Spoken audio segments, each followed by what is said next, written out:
ülke yar olsun. Kaderler var olsun. Ağrı ülke yar olsun.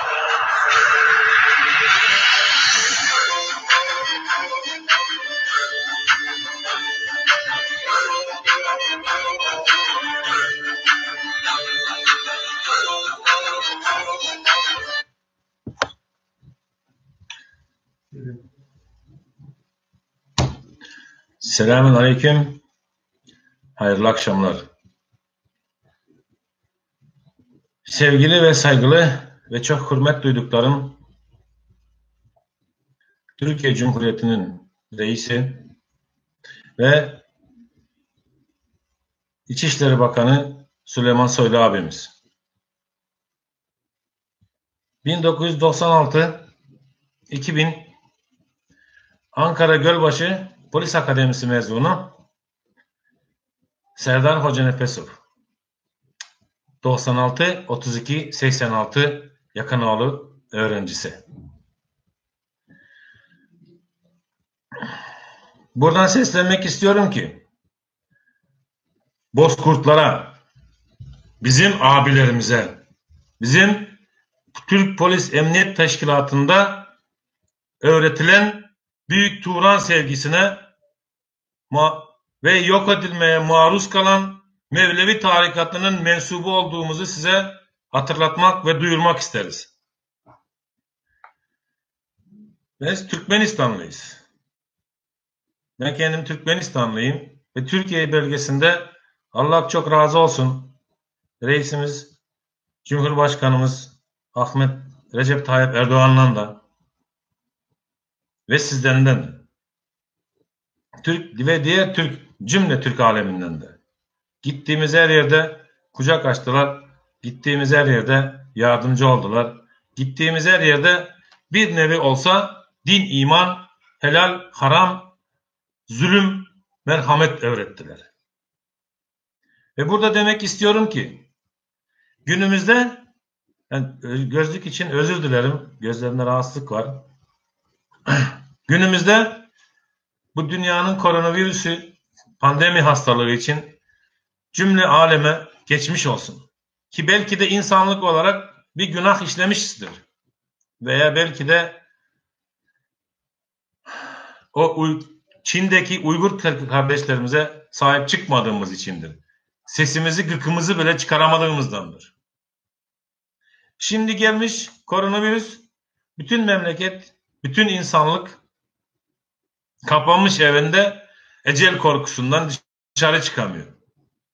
Tamam, devletleri bakıyor. Allah razı olsun. Türkiye'de bakıyor. Hem kendi vatandaşına hem bizlere.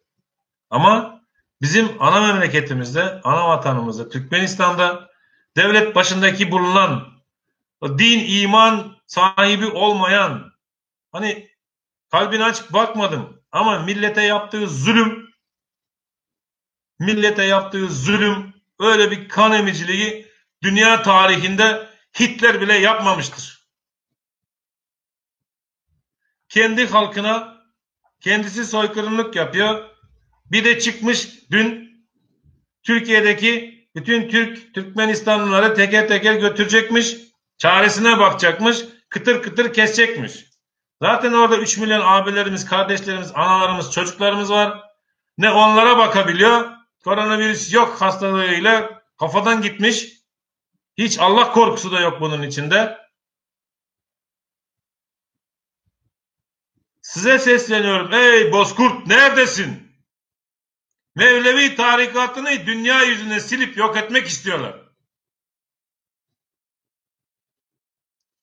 Kimin kalbinde iman varsa, kim Allah katında bunu duyup da gelmediyse bilesiniz, Türkmenistan milletine bir zeval gelirse Türkiye sebepli, bu Türkmen milletinin yakaları ahirette elinizde olacaktır. Ben din, iman ve müftü değilim. Ama elhamdülillah Türk milletinin içinde kalarak bunu çok benimsedim ve çok sevdim ve din, imanı bu şekilde öğrendim. İnsan dediğin vatan için, ar için, namus için hayatını verilmiş. Allah katında şehit olmak varsa ben şehit olmaya hazırım. Ama bu internette yayınlanan, yok ayın 5'inde 15'inde tüm Türkmenleri göndereceğiz Türkmenistan'a, gönderirsiniz de yaparsınız da. Ama şöyle bir şey söyleyeyim. Biz burada 2 milyon Türkmensek ve siz bizi gönderecekseniz oraya, bilin ki ölüme gönderirsiniz. Ama bizim de bir kararımız var. Eğer de bizi götüreceklerse, böyle bir şey varsa, size değil abilerim, bu Gurbanguly Berdimuhamedova lütfen duyurun. Veya internet sayfalarını dolaşın. Vatandaşın feryat ettik sesleri, erkeği yok, çocuğu yok, kadını yok, yaşlısı yok. Herkes bir ses vermiş. Lütfen yardım edin diye. Uygur kardeşlerimize sahip çıkamadık. Ama bu dünyada hani Türkiye Cumhuriyeti'ne, abimize, ben en akıllı insan değilim. Ama bir sonuçta bulundum. Geçen reisimizin online olarak konuşma yaptığını Türkiye Cumhuriyeti'nin liderleriyle gördüm. Hoşuma gitti. Ve bu bizden başlayarak bizim başımızdaki lideri biz halkımız olarak kendimiz seçmek istiyoruz. Çok akıllı, okumuş, vatanperver, kalbi iman dolu insanlarımız, nice pırlanta gibi gençlerimiz ve yaşlılarımız vardır. Lütfen bu duruma el atın. Türkmen kardeşlerinizi ezdirmeyin. Ve elinizden geldiğince kadar lütfen Sayın Süleyman Soylu Bakanımıza da rica ediyoruz. Sizin kırılmasını da istemiyoruz. Lütfen görevinize geri dönün. Sizin gibi kalbi iman dolu, vatan aşkıyla kaynayan bir insanı o iş başında görmek istiyoruz. Ve çok özür dilerim. Polis akademisi mezunu olarak, kardeşiniz olarak kardeşinize abi elinizi uzatmanızı istiyorum. Bütün Türkiye'den ve Bozkurtlardan beklediğimiz beklenti budur. Ama yok, biz sahip çıkamayız. Gidin kendiniz anlaşsanız diyorsanız da o kendini devlet başkanı sanan zibidi 2 milyon insanı götürebilecek 100 bin uçak mı, 200 bin uçak mı? Arabayla mı götürüyor, tırla mı götürüyor? Bir anda götürsün 2 milyonu da. Parça parça, uçak uçak, parsel parsel. Kimse gitmez. Aha şu kulağımdan küpeyi geçen çıkartmıştım, tekrar taktım.